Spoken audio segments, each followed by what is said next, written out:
Hello, I'm Robert Ellsberg. I'm the publisher of Orbis Books, and I'm very happy to be welcoming back an author whom we have published a lot of books by in the past. We have a new one by McKenna, who is a theologian and a popular storyteller. She's a speaker and writer. She leads retreats and workshops and counsels communities facing violence, trauma, and the struggle for justice. She's the author of books, too many to name here, but I'll just cite some of her Orbis titles that include Not Counting Women and Children, Neglected Stories from the Bible, Leave Her Alone, which is a wonderful sequel to that book, Parables, The Arrows of God, and Prophets, Word of Fire. Her new book with the wonderful title that I hope we'll discuss, A Bowl of Perfect Light, Stories of Forgiveness, Reconciliation, and Repairing the World. So I welcome you here, Megan. It's wonderful to be talking with you. And I thought it'd be, before we get into the themes of the book, I'd love it if you'd talk a little bit about these this unusual combination of attributes, vocational callings that you have reconciled here of being a theologian and a storyteller, and about how that has become your kind of signature way of writing and speaking. I grew up in a Jewish neighborhood in New York, the Hadassim, and I spent up until I was 12 years old and became Goyim listening to the rabbis tell stories. And the first teacher I had was Abraham Heschel at the Jewish Theological Seminary, and I started to learn theology by listening to him tell stories. The core piece that I picked up is that in tradition, there is the oral tradition, the written tradition, and the living tradition. And he emphasized that the written tradition was the least powerful, and the oral tradition was stronger than that. And then, of course, the tradition you were supposed to adhere to was the living tradition of the person who becomes the story. And so I started telling stories. And one of the first stories I ever told was to a group of generals at the Pentagon trying to deal with nuclear weapons. And I didn't know any stories. This was way, way back when. But I remembered the story of Sadako and the 1,000 paper cranes. And I had them all, we had been at it for like 2 hours and going nowhere. I had them take out their wallets and take the pictures of their children out. And I told the story of Sadako and the 1,000 paper cranes. And suddenly they had questions, they were answering things, they were saying things. It opened the door. It's a way of I learned it was a way of transferring information and dealing with incredibly hard topics on a one-to-one and even a communal level that opened a vocabulary that was based on experience rather than just knowledge. So that's how we got started. A Japanese girl who was a survivor of Hiroshima, I guess, who was dying of radiation sickness, and set herself this mission of creating 1,000 paper cranes as a kind of intention for peace. And when she died, her classmates and friends continued to make the paper cranes. So yeah, that's a good one to share with.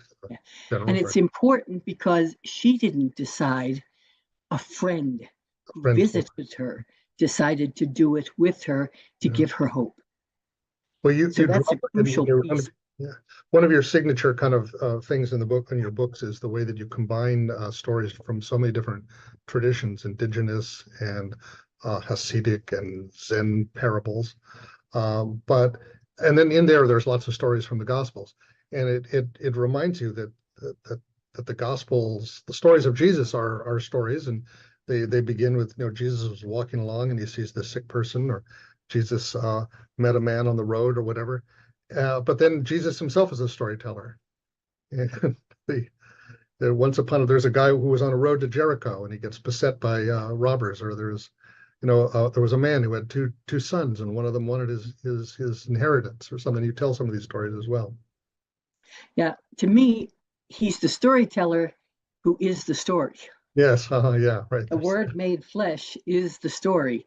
And so I try always to put scripture in connected to a story from another tradition. Mm. Well, let's talk about the particular themes and the focus of this book, in which, the first and most important word is obviously forgiveness. Who are you writing this book for, and what are the different kind of dimensions of forgiveness that Well, I originally got into it for the last 5 years. I've worked with a number of bishops in the northwest of Canada, all the way up to the Arctic Circle from the Canadian border, the Native peoples. And they had just finished the reconciliation sessions between the government and the religious communities on forgiveness, reconciliation, and restorative justice. And so, in traveling to all of these different communities, the first thing we talked about was forgiveness. It started out with how do they forgive what was done to them, and how hard it is to forgive over generations, how to forgive the experiences that impacted them today, that they were experiencing, their history, and at the same time deal with people who didn't see it as that much of something that needed to be dealt with. All the others who are non-natives. And so I started when I was asked to preach and to do workshops and teach them how to preach and call each other to account, was forgiveness. And came up with the fact that forgiveness begins with what was past, but you are forgiven for the future. And in being forgiven for the future, that entailed restorative justice and reconciliation. So that's where, and so that was what I've been doing for the last 5 years in Northern Canada. I would go up and spend a month and different groups in Manitoba, Saskatchewan, and Northwest Territories, the Arctic Circle, that sort of thing. But at the same time, here in the United States, I was dealing with trafficking, immigration, refugees, and prisoners, all dealing with the same thing: how to deal with the past, forgiveness, in such a way that it was redeemed, and it allowed them a place to recreate and deal with justice. One of the amazing groups I dealt with in Northwest Canada was a group of women, all judges, who were trying to set up a restorative justice program rather than the prison system that was so destructive. It was not helping in any way, shape, or form. So the forgiveness evolved into reconciliation, mutual forgiveness, which means walking together again. And that evolved into restorative justice. And then the longer I stayed, the restorative justice became the Jewish concept of tikkun olam, how to repair the damage done, how to undo the harm in repairing your soul, repairing institutions, repairing relationships, and that sort of thing. So that's where it came and evolved. What does it mean to forgive somebody who's not perhaps seeking forgiveness? Again, we started off with that forgiveness is a process, and it deals with the person trying to forgive. It deals with 4 or 5 steps in how to do that. That the person doing the forgiveness has a heavy job. You have to forget. You have to forego things you want to do and get even with. You have to bypass certain behaviors that you instinctively flip into. Even forgetting is the process of coming up with new experiences, so that the first time you see someone that needs to be forgiven, you don't immediately flip into what was. You start a new process. It's praying for them verbally. The 5 steps are very early on in the book of how to forgive what's been done to you.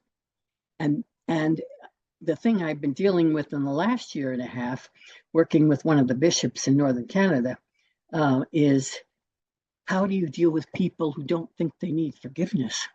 Yeah. Which is many of the non-native communities across Canada. It was like that happened years ago.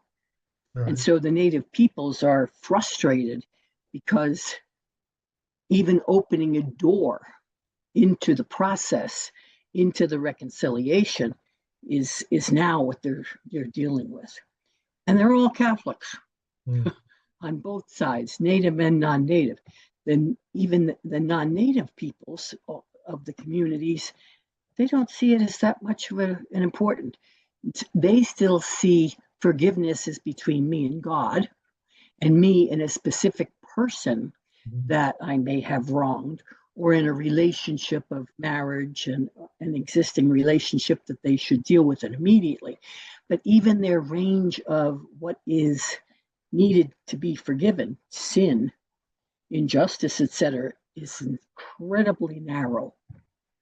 So that's why in the book I tried to deal with sin as a larger issue than just a specific thing that was done one-on-one.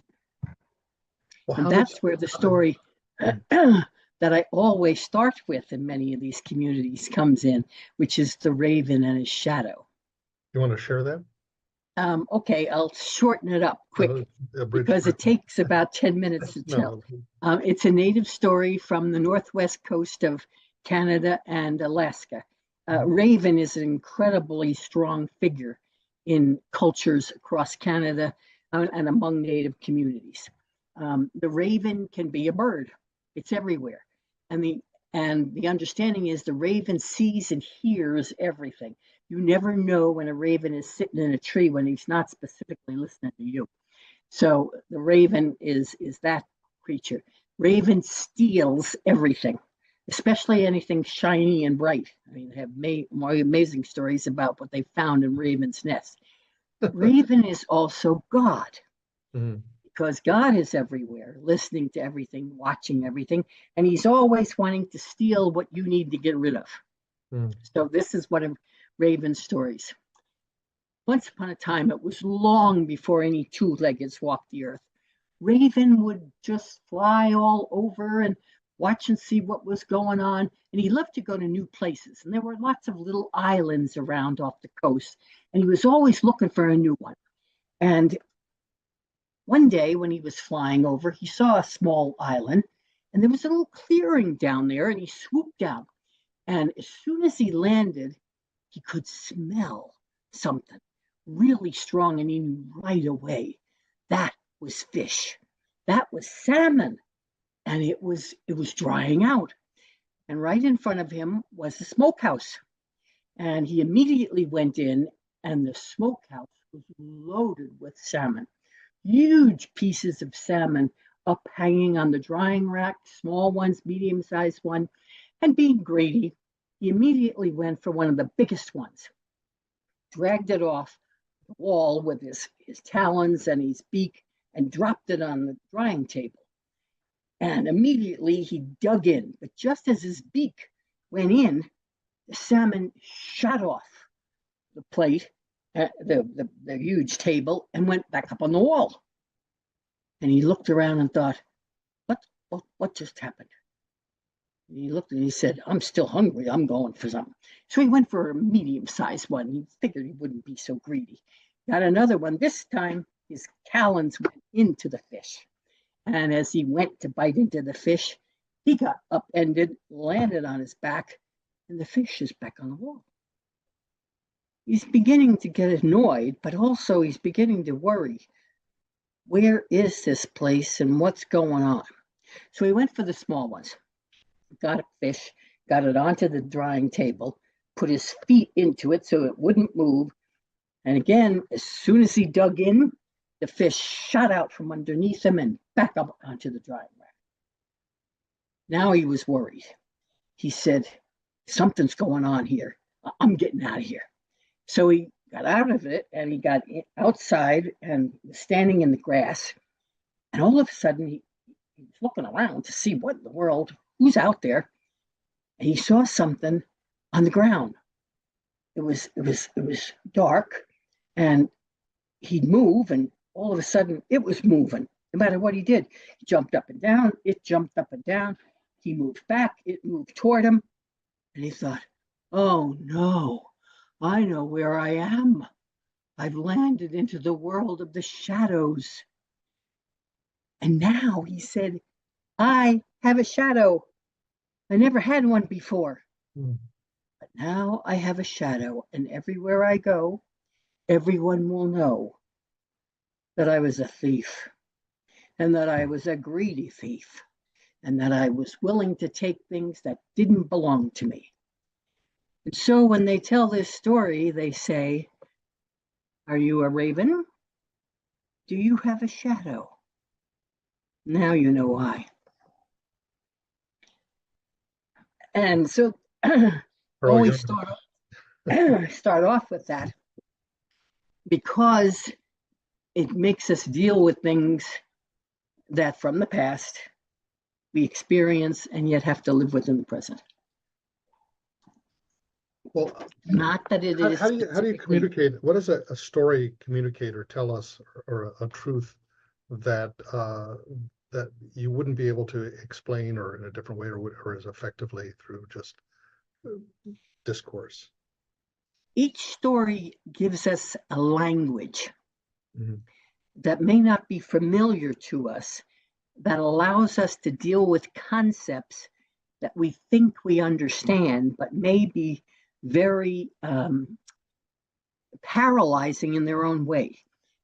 To deal with the shadow, again, it's a psychological piece as well, but the shadow for the Raven story is not anything psychological. It's connected to the fact that we carry something within us that, again, it allows us to talk about good and evil, about something that might be wrong or right in a different way that doesn't have all of the old connotations. This isn't sin. This is something we do. It's something inside of us, but it is an integral part of us that causes us to grow as well as keeps us from growing, kind of thing. So more than anything else, each story gives us a vocabulary and a symbol structure that allows us, I think of it as wisdom. We read our scriptures looking for wisdom and understanding and knowledge, and each story is like, it is Native peoples and other cultures' wisdom and understanding and knowledge that they have accumulated over the years, and it is a way of learning from them. I think that's why I've learned so much in the last 5 years from working with Indigenous people. I had worked in Australia and New Zealand with Indigenous people, but this was so much closer to home. And I've worked with Native peoples here in the United States as well. They have an understanding of life that they express in their scripture, so to speak, which is the oral tradition of their language and their culture, their religion, that sort of thing. I don't know whether that answers. No. I mean, it's in that story of the Raven, it's a story about kind of self-knowledge also too, isn't it? And that we are what we do, and that is visible to the world. Could you tell me about the title, the beautiful title of your book, A Bowl of Perfect Light? The Bowl of Perfect Light is a story from Hawaii. Albuquerque was a very good friend of mine. He was a priest, and he was half Hawaiian and half Korean. He only died a couple of months ago, and he was the pastor to the Hawaiian Native community on the main island, but also for all of Hawaii. He also was the man who went to Rome to bring back Damien's relic to Hawaii. And he told me the story of the Bowl of Perfect Light. for about 8 years in a row, I would go to Hawaii for the Hawaiian liturgical conference on music and liturgy. They don't do it anymore, but and so each year I went, I had to come up with a new story, and Albuquerque told me the story of the bowl of perfect light. He told me that and the story of sharks.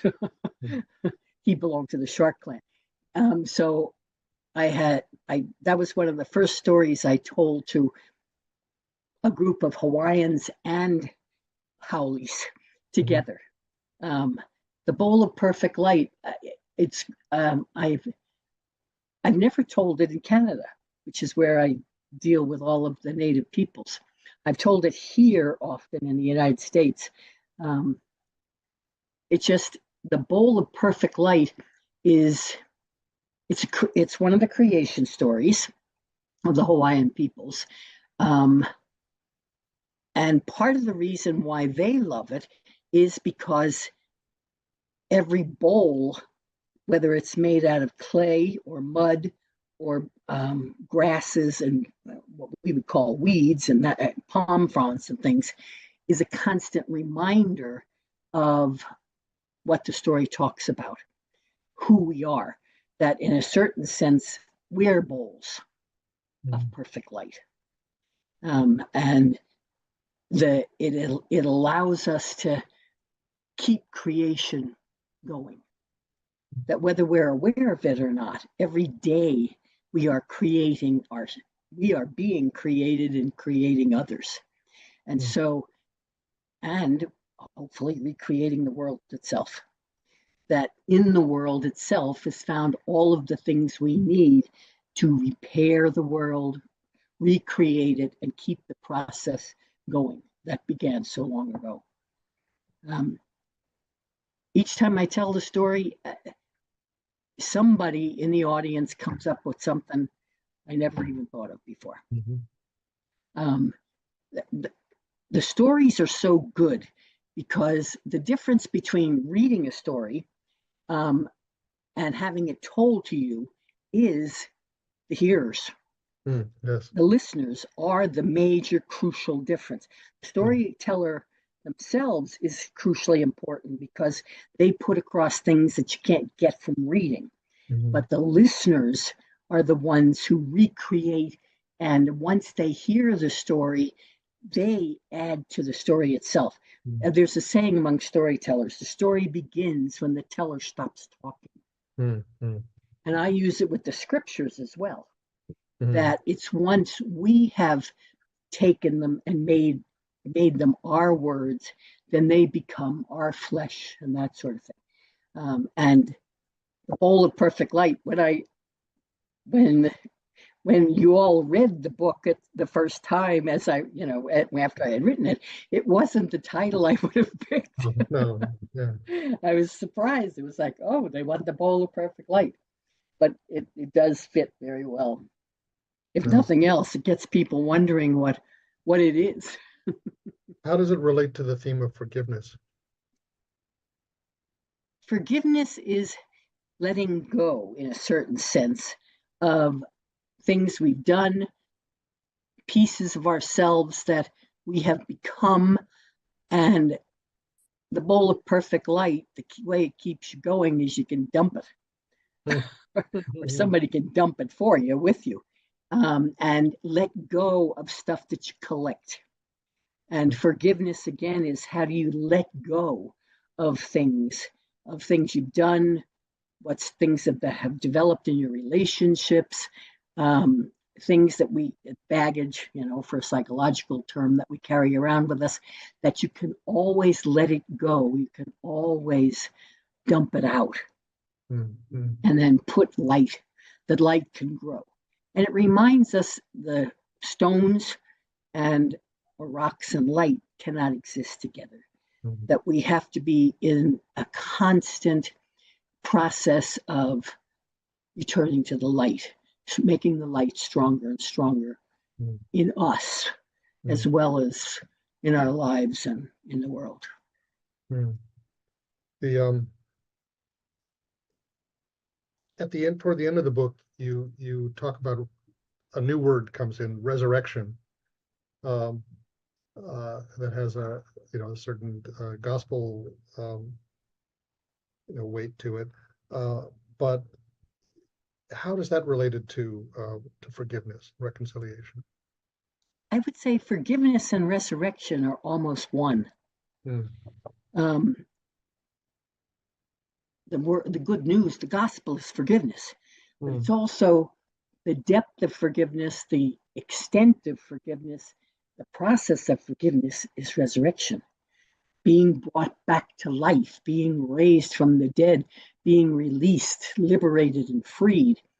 That is what forgiveness is for all of us. That's why I started with the the prayer of Jesus for forgiveness Mm. and ended with resurrection. The fact that we are forgiven for everything over and over again, always, with everyone, um, is resurrection. Mm. That we are always being recreated, brought back to life, uh, quantum leaped into life on a regular basis. And so that's why I ended that repair is the practice of how to make resurrection happen over and over again. And the process of living is we live, we forgive, we reconcile, move it outwards, we restore by doing justice, we repair, and then we recreate and renew and are resurrected. The pattern, and then we start again. Mm. No, not just once and for all, not just at the Yeah. end of time. Mm-hmm. And it did, reading your book, strike me. I mean, I think of the Gospels so much like the theme of mercy, but it really reminded me of how central the whole axis of forgiveness is, and the cycle. And forgive us our trespasses as we forgive those who trespass against us. That there's this reciprocity, that as we are forgiven, we forgive others. We become more godlike, more Jesus-like, if we are practicing a way of forgiveness. And that in itself is a story of resurrection, of moving from deadness to new life. Yeah, it's even all the stories that are specifically about moments, perhaps, of resurrection, of forgiveness or Mhm. reconciliation, restoration, repair, etc. They are all stories of resurrection. There are moments where a door opens up and we can see into ourselves and other people and life. This is what the fullness of life is. Life ever more abundant. The prodigal son, where the father's my son was dead and now he's alive. Right. And I put that whole story in the book because it's not about the father and one son, either son. It is resurrection shared with the two coming back together again. The story is told to create community, communion between the two brothers, not just between one son or another son and God, but it's Mhm. more important that we get back together again at the table with each other. Resurrection is communal.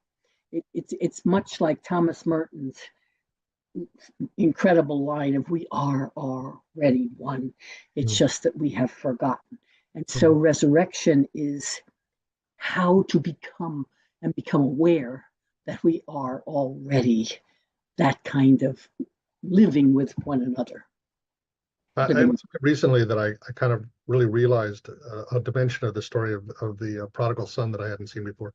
We think that there's the father, there's the son, there's the older brother, there's this kind of triad there. But when you look at the context of his even telling this story, it's because he notices these people who are all grumbling about his mercy toward sinners and whatever. And so then he tells this story that seems to be all about the father and the son, but it really is directed toward the older brother, who is the audience for this for this story, and about the resentment that we have toward in the face of mercy.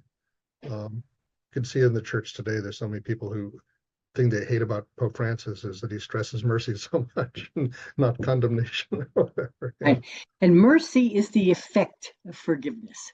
Mhm. I mean, and basically, even that story, the mercy starts coming out when they all get together and eat again. Yeah. Mercy and food are so interconnected and, merging together. And it's all there, but sometimes we don't go far enough, whether it's into the scriptures or the story or the experience that we're doing, to get to the mercy part. We're running out of time here. I wonder if you have a little short story that, will not take more than a couple minutes to share. See, I mean, I wrote down a few of the real short ones to trigger my.